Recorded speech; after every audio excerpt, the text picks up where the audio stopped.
Hello students, आज मैं algebraic expression का ये नोट्स बनाई हूँ तुम लोगों के लिए।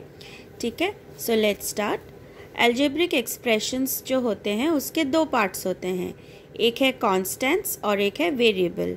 कांस्टेंट्स कौन होते हैं? हुज वैल्यू इज़ फिक्स्ड, जो कभी चेंज नहीं होता। जैसे -1 will always remain -1, 2 will always remain 2, 0, 2/3 -4/5, all these are constant. और वेरिएबल्स कौन है? X, Y, X square Y etcetera. ऐसे कोई भी अल्फ़ाबेटिक फॉर्म आएगा तो हम उसको वेरिएबल्स बोलेंगे। Why? Because their value can be changed. तुम x के जगह पर 1 डाल सकते हो, x के जगह पर 2 डाल सकते हो, -2 डाल सकते हो, 0 डाल सकते हो, तो कुछ भी डाल सकते हो as per the condition and your requirement. So therefore जिसका वैल्यू चेंज हो सकता है उनको हम लोग वेरिएबल्स बोलते हैं। ठीक है, अब हम पढ़ेंगे पार्ट्स ऑफ एल्जेब्रिक एक्सप्रेशन। ये एक एल्जेब्रिक एक्सप्रेशन है 2x² + 3y - 2। इस एल्जेब्रिक एक्सप्रेशन में 3 टर्म्स है। ठीक है, टर्म देखो 1, 2 एंड 3, 3 टर्म्स है। That is 2x², 3y, -2। Minus को अगर माइनस हुआ तो उसको इंक्लूड करके लिखना है -2। ठीक है, सो एल्जेब्रिक एक्सप्रेशन के जो ईच होते हैं उसको टर्म्स बोलते हैं। ठीक है, अच्छा, अब किसी भी एल्जेब्रिक एक्सप्रेशन में अगर सिर्फ एक ही टर्म हुआ तो हम उसको मोनोमियल बोलते हैं। Algebraic expression with 1 term is called monomial, like -5x और 2x²। So you have 1 term, तो ये मोनोमियल हुआ। ये भी 1 टर्म है तो ये भी मोनोमियल हुआ। With algebraic expression with 2 term is called binomial. Example 2x + 3 और 2x² + y। यहाँ पर 2 टर्म्स है, देखो एक 2x² और एक y, यहाँ पर एक 2x और एक 3। ठीक है, next algebraic expressions with 3 term is called trinomial. Example 2x² + x + 3। देखो 3 टर्म्स है, ये एक, ये एक, ये एक। सो ये एक ट्राइनोमियल हो गया। And algebraic expression more than 3 terms अगर हो तो हम उसको पॉलिनोमियल बोल सकते हैं या फिर मल्टीनोमियल भी बोल सकते हैं। एग्जाम्पल देखो 4x³ + 5xy + x²y - 3। तो यहाँ पर ये एक टर्म, ये एक टर्म, ये एक टर्म, ये एक टर्म। सो मोर देन 3, 4 टर्म्स है ना, so this will come under polynomial. ठीक है, now next part is factors of an expression. हमने बचपन में फैक्टर्स के बारे में पढ़ा था ना, जैसे 24 के फैक्टर्स क्या क्या होते हैं, 1, 2, 3, 4। इसका मतलब क्या है, ये जो 1, 2, 3, 4 है इनके टेबल में 24 आता है, और when 24 is divided by those number you get 0 as in remainder। तो यहाँ पर भी -5x² के फैक्टर्स क्या क्या हैं? -5x² in this the factor are -5 x y। अब यहाँ इसका क्या मतलब हुआ? इसका मतलब देखो -5x² को तुम -5 से डिवाइड कर सकते हो, तो क्या हो जाएगा? देखो यहाँ पर -5x² को अगर मैं -5 से डिवाइड करती हूँ तो ये -5 कैंसिल हो जाएगा और x² कोशिएंट हो जाएगा विथ 0 रिमाइंडर। वैसे ही x² यानी 2x, तो इधर एक x, इधर एक x, तो I can also divide this equation with 1x।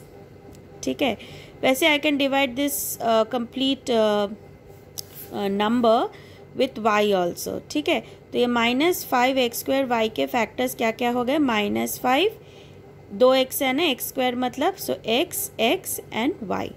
Where और इन सब में कांस्टेंट कौन है? -5, because its value can not be change.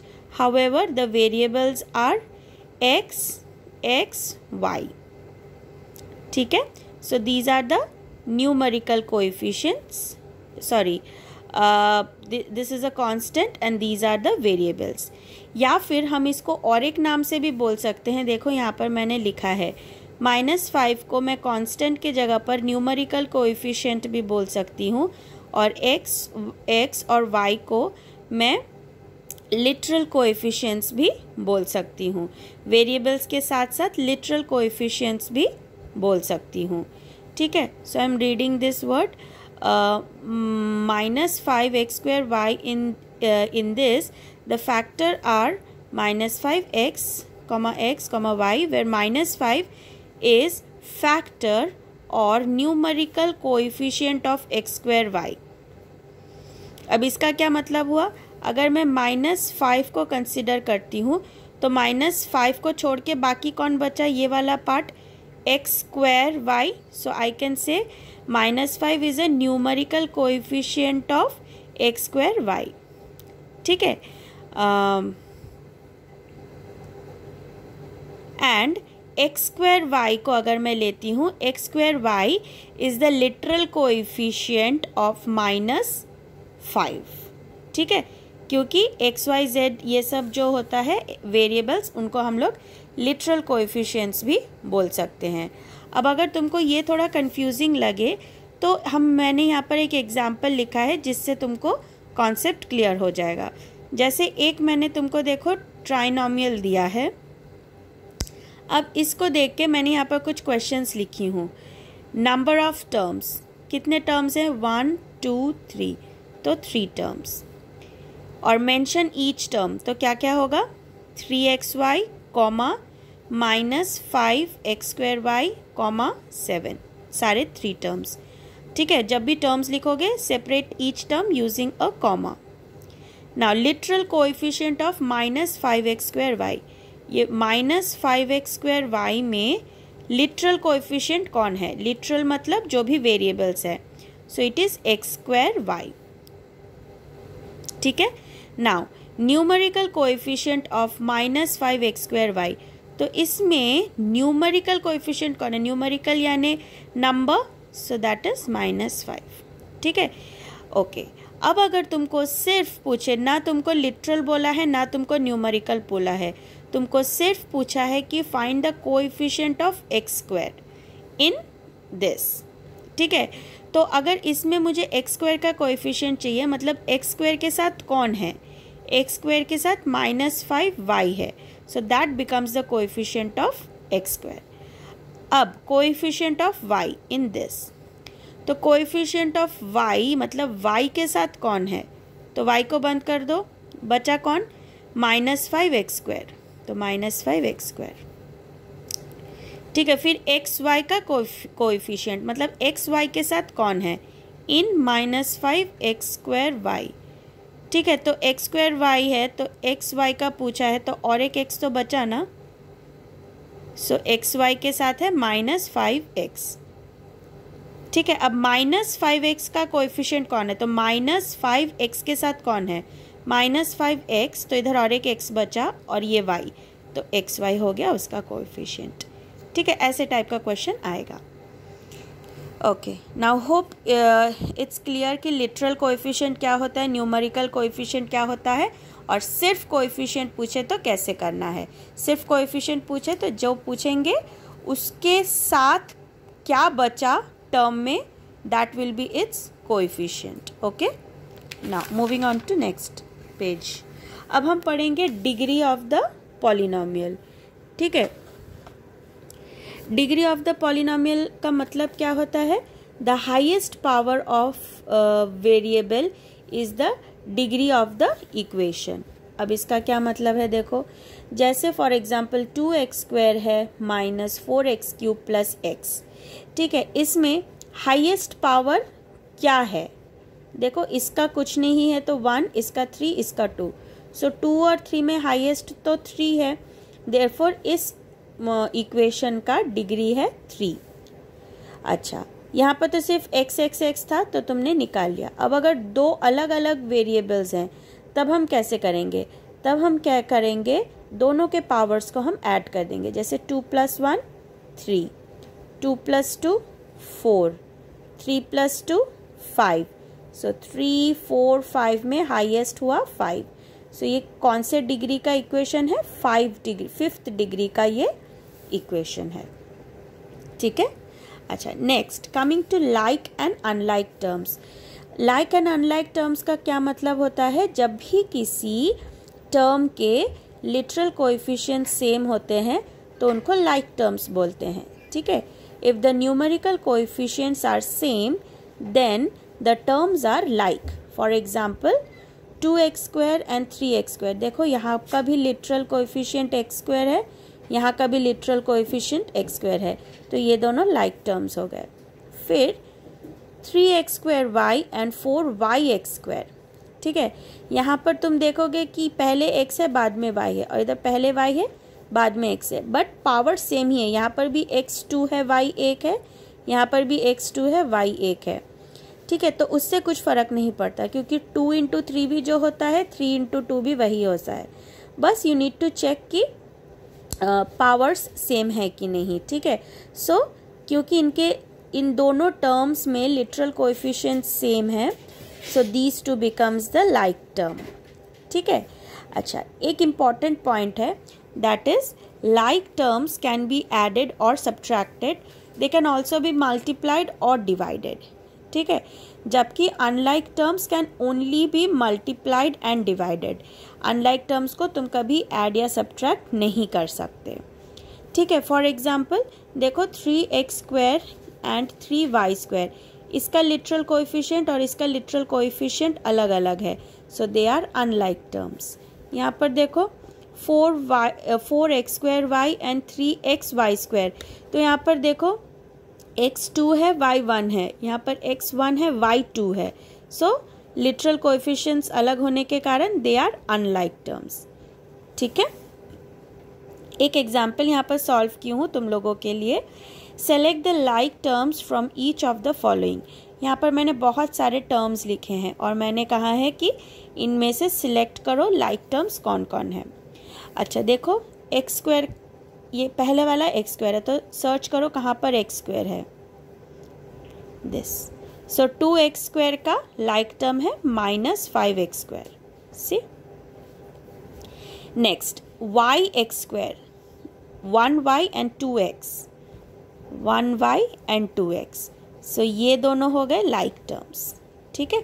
C 3-3y(x²) and x²y are like terms.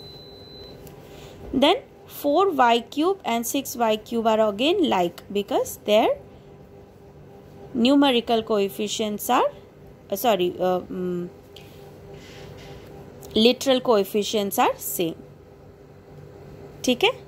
Okay, so hope that is clear. अब मैंने example exercise के कुछ सम्स तुम लोगों के लिए सॉल्व किया है ताकि तुम लोग एक्सरसाइज कर सको। दैट इज, पहला क्वेश्चन क्या है? फ्रॉम एन एल्जेब्रिक एक्सप्रेशन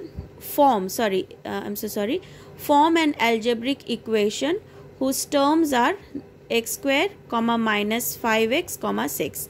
तो ये 3 टर्म्स को यूज़ करके तुम्हें एक इक्वेशन बनाना है।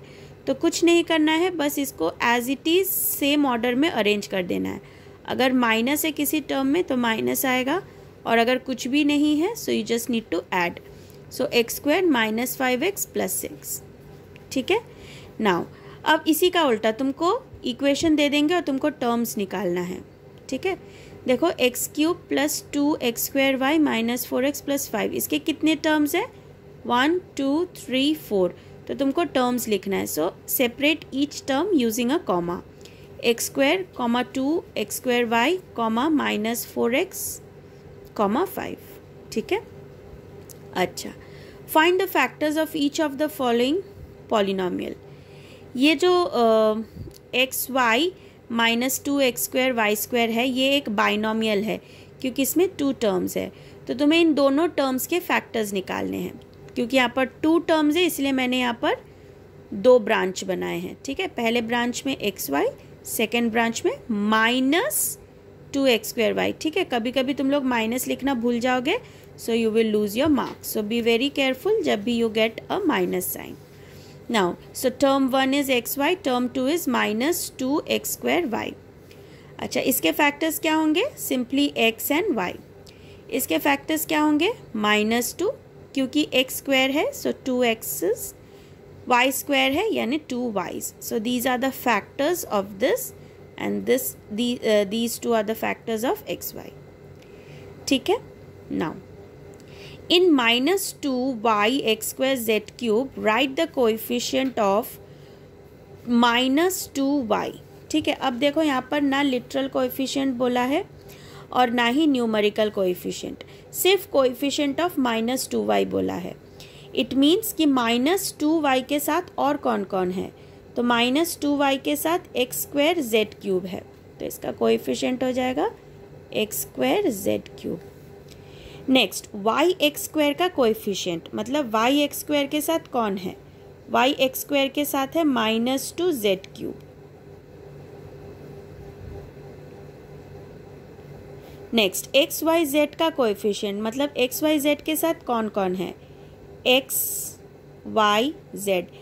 वाई तो एक ही था, एक यहाँ पर पूछ लिया है. 2x में एक x पूछा है तो यानी एक x बचा, और 3z में एक z पूछा है यानी 2z बचा. सो इसका कोएफिशिएंट क्या होगा, -2xz². ठीक है. Okay. Right the numerical and literal coefficient of each of the following below.